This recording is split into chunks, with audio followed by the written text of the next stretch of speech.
cut it into 3 months each, 3 months into 12, you're going to have 4.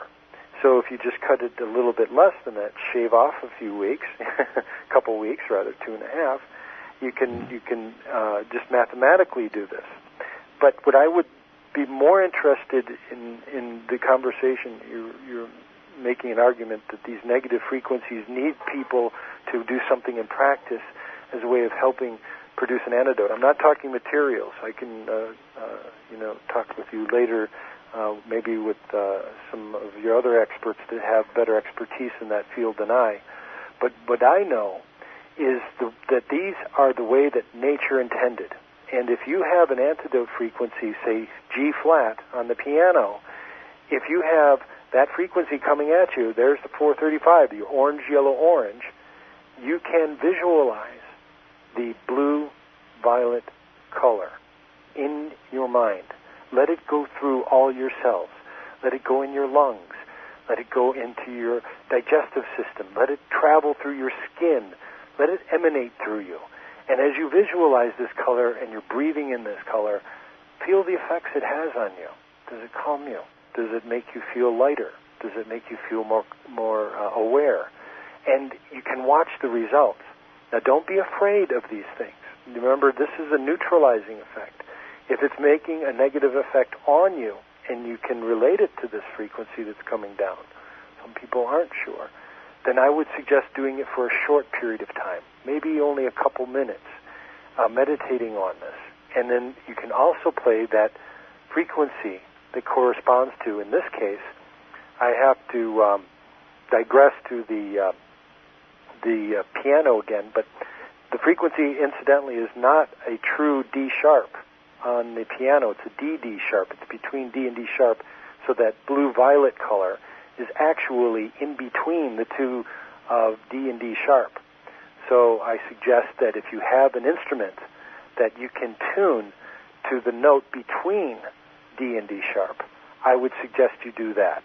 And that means like a string instrument, or maybe you could tune a flute to that frequency. And then also meditate on that or feel the effects that it has on you for a couple, 2 or 3 minutes. And do that every day. I would also remind you that there are ways of putting frequency into substances. And like I was mentioning before, singing into glass, or you break the glass if you hit a high. I don't hit a high, I can tell you that. But if the pitch is with enough power behind it, okay, and you're able to hit a high enough pitch where it resonates to that glass, it doesn't break at a B, it breaks at an A. Well, that's because the glass shakes at that A, at that frequency.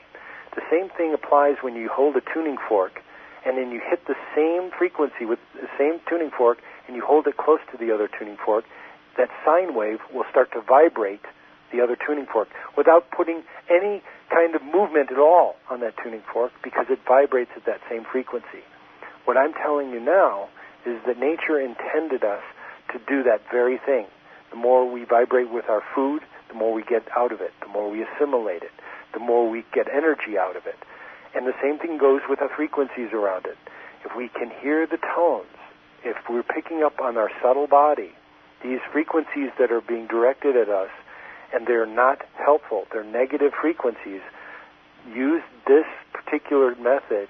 If we know it's 235, fortunate enough to have the technology to be able to see this, we can then use what we know to redirect it, neutralize the negative effects. That's my point.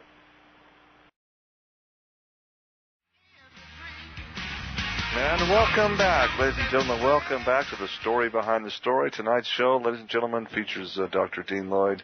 And Dr. Lloyd, again, the thought processes, the very idea of forming a thought is a frequency. That's amazing to understand, and it can be graphed by electroencephalograph waves, etc. Before I make a point, any point on this radio show, it has to start out in my mind as a thought. Now, that's kind of scary, isn't it? It's also faster than light. It is. And so,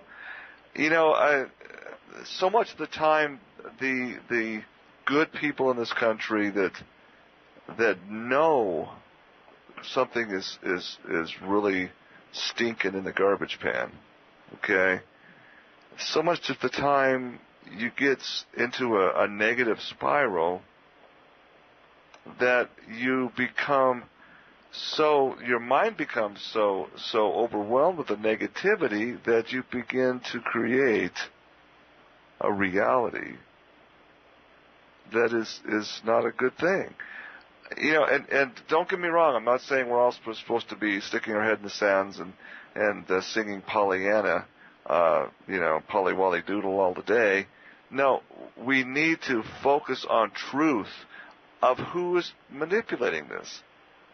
That's my point. We got to focus and pull this curtain behind the Wizard of Oz and say, this little puke. He's not going to continue to do this. Okay? And so we need to understand, ladies and gentlemen, that we need to take a break. Sometimes you get so overwhelmed with all of the rhetoric that that enough people start thinking this way, it becomes a self-fulfilling thought process. We make our own hell, in other words. That is, we literally make our own evil place. Your comments, Dr. Dean.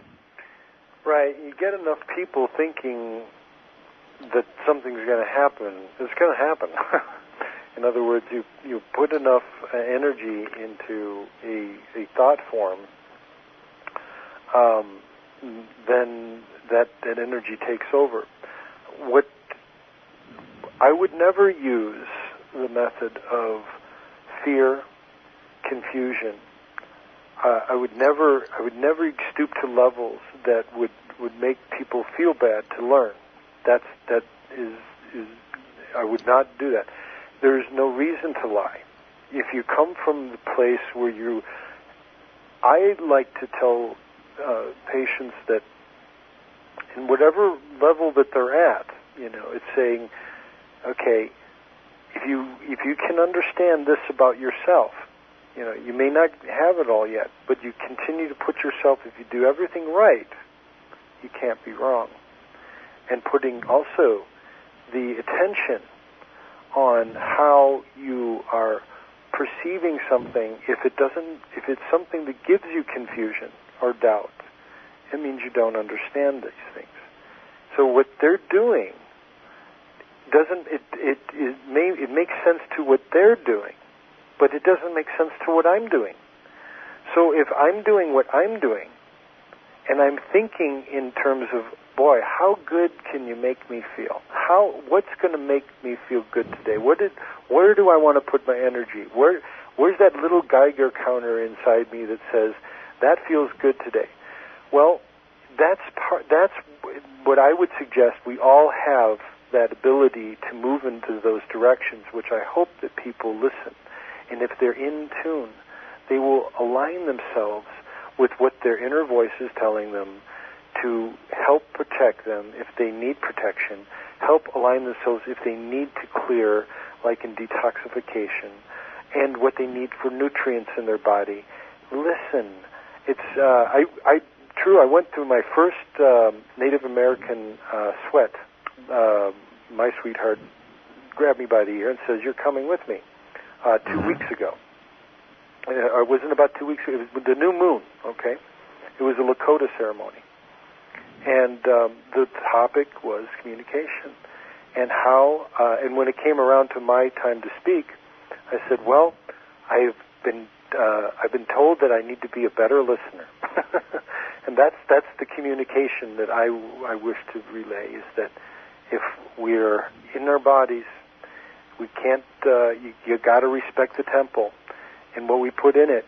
Now, all those things that are out there to deflect our attention, to take our energy away from us. You don't want to succumb to those things. You have to be firm enough, and that's where it takes two things. It takes power, and it takes courage. And a lot of the people that are listening today, they're saying, well, I want the magic frequency, and I want to know what it's going. There are no single frequencies that is magic. They are all part of one frequency, one exchange of frequencies, that they have to be interlinked. And that's part of where consciousness travels. It travels on those frequencies, and the ability that we are to be in tune with. You're on the phone with me, listening to my voice, or all the people that are listening on the radio show. They're listening to me, they're picking up the frequencies, but I'm communicating to them on the spiritual level. They're receiving this information and they're processing it. And that is where we, as beings of communication, we're using these frequencies to be able to translate higher levels of consciousness. And if we continue to put ourselves in that place of empowerment, then these negative frequencies, whatever they throw at us, they'll never destroy you. And I want that to be clear, because this is the most important part of our realization of ourselves and our growth on this planet. Yes, indeed. We're told to put on the whole armor of God, ladies and gentlemen. Part of that armor is the concentrated power of prayer, of becoming in tune with spirit, with things that are unseen, with things that are very much of God. And this is what we're going to be focusing on the next half hour, ladies and gentlemen. Being aware is more than speaking. It's being a good listener as well. We'll be right back with more. Dr. Dean Lloyd is the guest.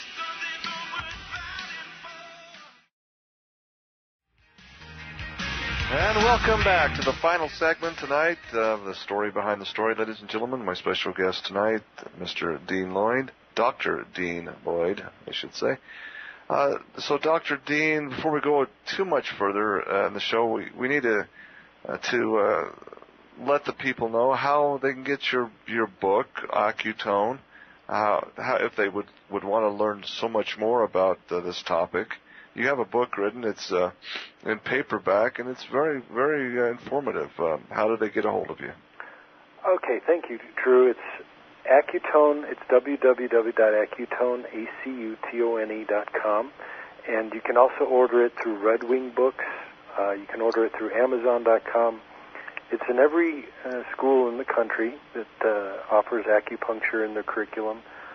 It's in, I don't know how many, but quite a few English-speaking and some non-English-speaking schools internationally. And the book is written for practitioners, but if you don't have an Oriental medical background, you might find pieces in there that correlate to math, history. I've had people from India and Germany, and people from Israel, and people from all over.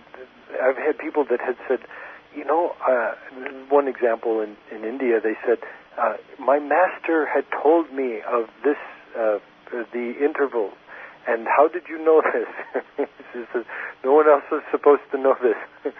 So I'm seeing that there's parallels with other cultures, basically, is what I'm saying here.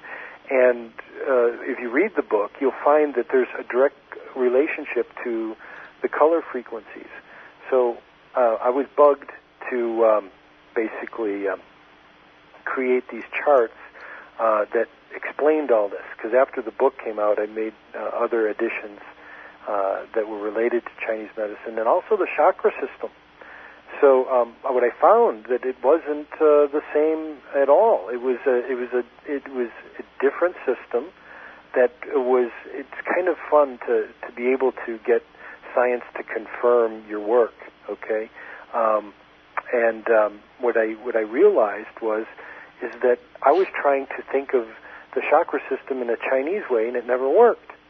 And I just said, wait a minute, I got to get out of that mindset for a minute and just look at it for what it is. And I realized there was another subsystem that is unlike any other scale in the chakra system that is related to these frequencies. And I'll give you just one of the, it's called the AccuColor chart. And I'll just give you a little a tidbit here. And that the frequencies that come from heaven or through our head down to our eyes, to our throat, and to our heart diminish in size or interval. the ones that come up from the earth, going from the chakra at the base, at the symphysis pubis to the navel, the solar plexus, and then the heart, they increase. And so when they meet at the heart, it all stops. It all goes right to the heart. In other words, it increases from the earth and it decreases from heaven, and it meets the center of what I believe to be the center of the human, which is the heart. That's very